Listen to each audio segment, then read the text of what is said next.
Bonjour à toutes et à tous, ou plutôt bonsoir à toutes et à tous, je sais pas à quelle heure vous allez regarder cette vidéo, mais en tout cas pour moi, il est 4h36, le match amical de pré-saison entre le Real et le Milan AC vient tout juste de se terminer, victoire 1-0 des Italiens contre un Real Madrid qui n'a pas été inspiré, qui n'a pas été solide en défense, qui a été très mauvais techniquement, qui a été en dessous physiquement et dans l'intensité par rapport aux Italiens, qui pour eux commencent déjà leur troisième match de pré-saison, donc forcément ils ont déjà plus d'automatisme, plus de joueurs de retour, déjà plus affûtés, etc.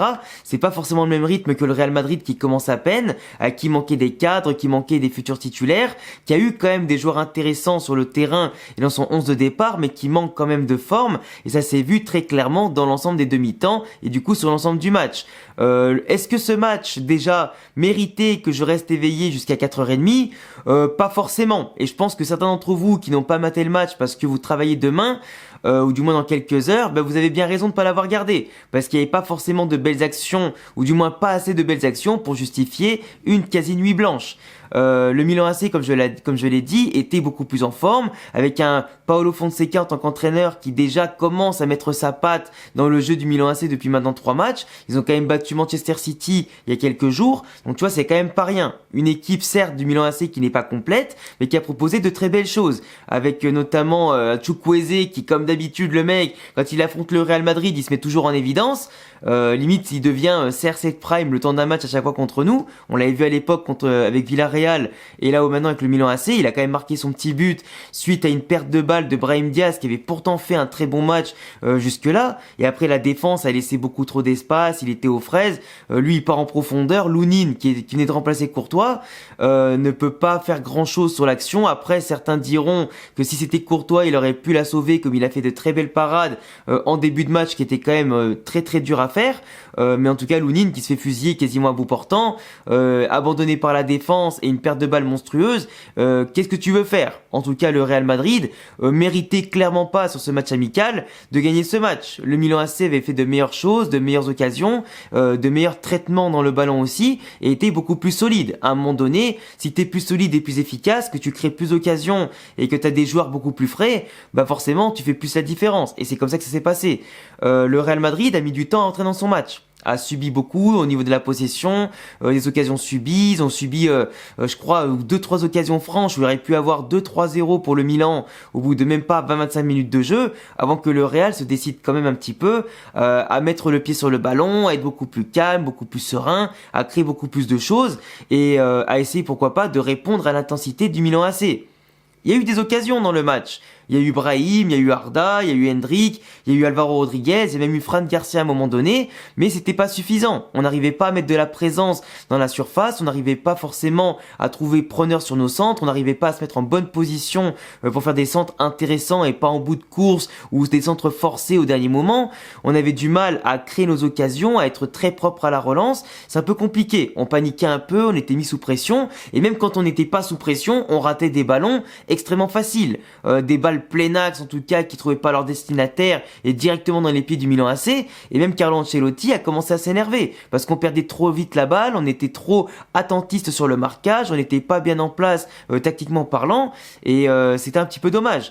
On était offensivement en 4-3-3 et défensivement en 4-4-2. Mais clairement, en phase offensive, ça se voit que le Real Madrid se déploie comme avec un numéro 10, comme on l'a vu notamment cette saison. Et je pense que Bellingham sera dans ce rôle-là de 4-3-3 dans certaines phases, mais va très vite se remettre en 4-4-2 quand celui-ci reviendra de vacances. On l'a vu ce soir avec notamment le trio magique devant, le trio magique bis devant Brahim, Hendrik et Arda Güler.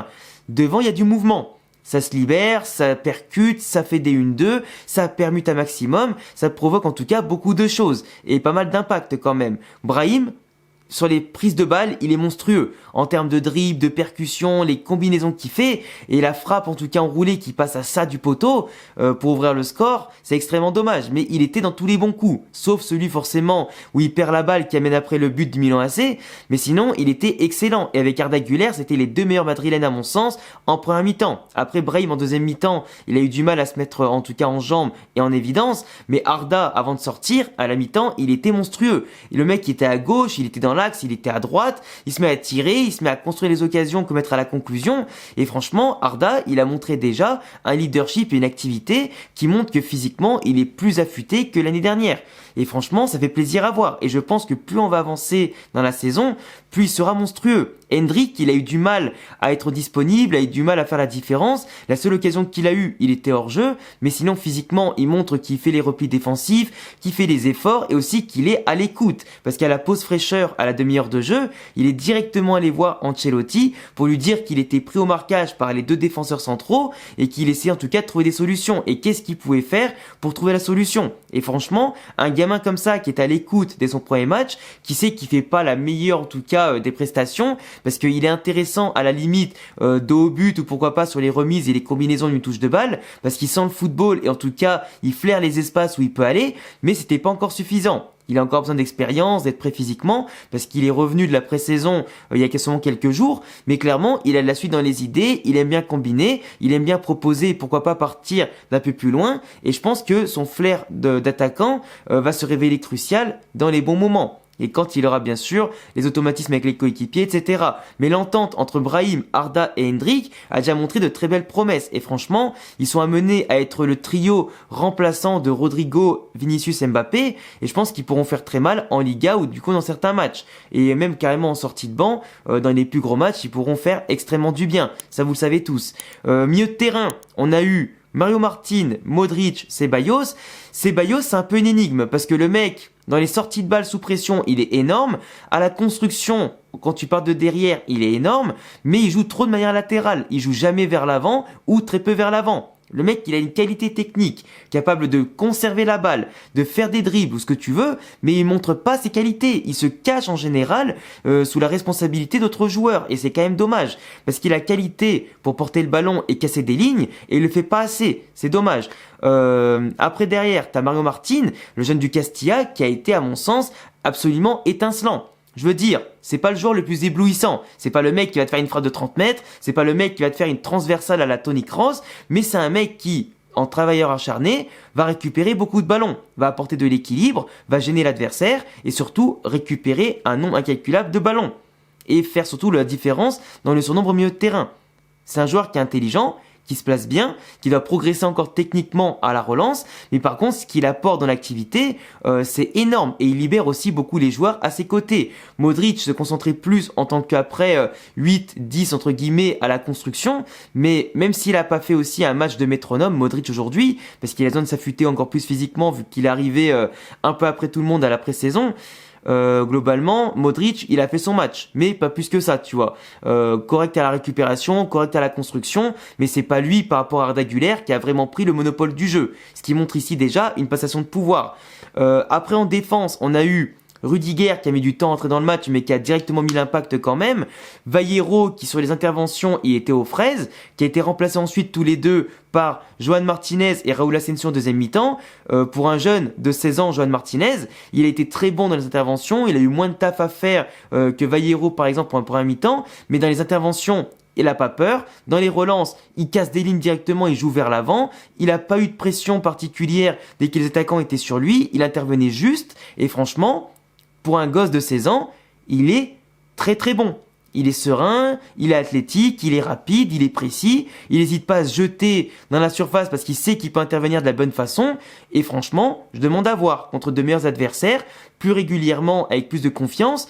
Je pense qu'il peut rentrer dans la rotation en tant que quatrième défenseur de l'effectif. On n'a pas encore vu Jacobo Ramon qui jouera peut-être les prochains matchs. On a vu aussi Raúl Asensio qui lui a été un peu dépassé dans son couloir, dans son dos, etc. Et qui a un manque de placement, je pense, un peu criant. Mais dans l'intensité, l'activité et les interventions, il est quand même plutôt correct. Maintenant, il faut mieux se placer, il faut mieux anticiper dans le dos et peut-être améliorer la technique. Mais globalement, celui qui m'a fait la meilleure impression de ce soir, à part Rudiger physiquement, c'est bien sûr Joan Martinez. Donc franchement, à surveiller la pépite. On en a parlé l'autre jour sur la chaîne, mais il est en tout cas très intéressant. Ensuite, Lucas Vazquez et Fran Garcia, bon, ils ont fait leur match, ils n'étaient pas forcément les plus aidés par leurs centraux ou simplement les plus aidés par leur couloir et leur milieu de terrain, etc. Donc ils n'ont pas débordé plus que ça, ils n'ont pas apporté des centres ultra précis ou beaucoup de danger. T'as quand même Fran Garcia qui a eu un tir à se mettre sous la dent et quelques centres aussi. Vazquez, tous ses centres étaient repris malheureusement par la défense. Même en deuxième mi-temps, quand t'as Alvaro Rodriguez et la Tassa devant, ils sont quand même pas des petits gabarits. Il avait aucun centre en tout cas qui arrivait dans la surface. C'est quand même dommage parce que les deux jeunes, ils sont quand même plutôt bons de la tête. Et si tu les alimentes pas comme il faut, que ce soit à gauche ou à droite, ils peuvent rien faire. Après, ils ont essayé techniquement de faire des choses, pas leur activité, tout ça, surtout physiquement, mais techniquement, on les a pas trouvés. C'est un peu dommage. Après, t'as les entrants comme Nico Paz qui ont essayé d'apporter un peu de technique, mais sans Arda Güler, sans Modric. Il y a un Ceballos qui perdait de l'intensité, qui perdait de l'activité. Brahim qui a perdu un peu aussi du protagonisme.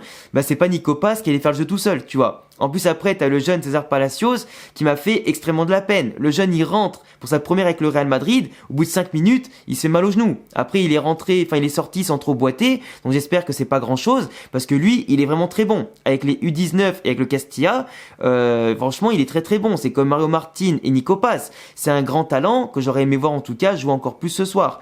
Mais clairement, Mario Martin, tu vois, lui, il a un gros potentiel à peaufiner. Nico Paz, on connaît déjà ce qu'il est capable de faire. Il sera sûrement prêté en Liga aujourd'hui. Enfin, d'ici les prochains jours, prochaines semaines.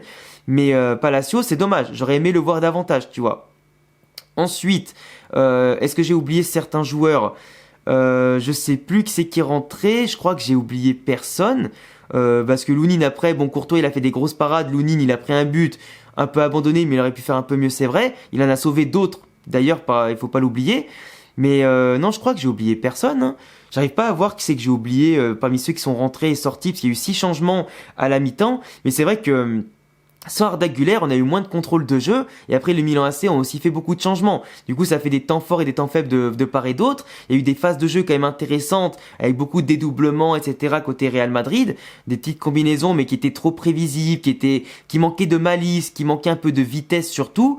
Mais c'est vrai que les attaquants, on avait du mal à les trouver. Donc à partir de là, tu peux pas forcément marquer des buts, tu vois. Surtout quand tu prends pas ta chance aux 20-25 mètres. Il y a eu beaucoup de prises de balles qui auraient pu amener à une frappe, mais à chaque fois on l'a redonné aux collègues, on tergiverse, on revient à l'arrière, on perd les ballons, on est un peu trop mou. C'est un peu dommage, ça manquait d'idées, d'intensité.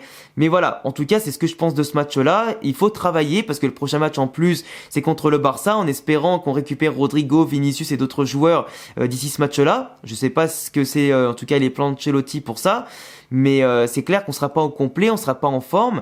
Le Barça a fait 2-2 avec les jeunes contre City, donc à voir ce qu'on fera contre un Barça aussi qui sera pas au complet. Mais il faudra clairement monter en intensité, sachant que dans 10 jours, 15 jours, on joue quand même la Super Coupe d'Europe contre l'Atalanta, qui eux ont déjà commencé aussi leur pré-saison avant nous, tu vois. Donc faut monter le niveau, faut monter l'intensité, faire confiance aux jeunes et faire tourner, et surtout que chacun joue un peu plus que ça, tu vois. Enfin bref. J'attendrai tous vos avis, les amis, dans les commentaires.